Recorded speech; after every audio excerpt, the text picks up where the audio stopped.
Ikeslari gaztei zuzendutako kongresua da, helburu bikoitza, haien lana zabaltzea eta gizarteratzea, eta bestetik haien arteko harremanak sustatzea eta areagotzea. Hau, ohiko unibertsitateetan ez da egiten, normalean oso espezializatua dira kongresuak eta jendea jakintza arloen arteko komunikazioa ez da sustatzen.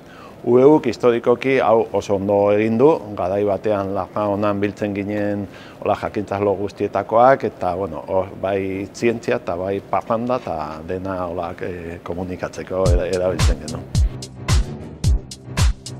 Lehen oso jende gutxik egiten zuen ikasketa, euskaldunen artean are gutxigo, eta lehenengo irakasle bihurtzen zinen, eta irakasle bihurtuta hasten zinen ikasten. Orain justu alderantzizkoa da. Orain ikeslari asko dago, eta berriz irakasle plazaketa oso murritzua dira, jende zarra gaude, eta hori dela eta gaztei ere bultzada handia eman behar zaie.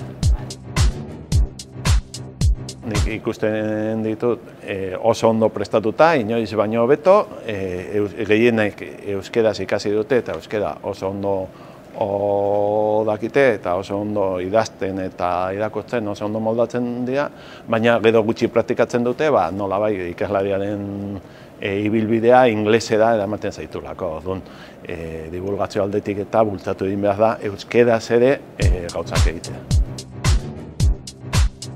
Nik konbidatuko ditu gazteak eta ezain gazteak ere bai, garai bateko kideak eta ikaspenak eta bidaltzeko zuzenean ez, baina bai entzutera eta bai tailerretan parte hartzera eta hola konbidatuta daude.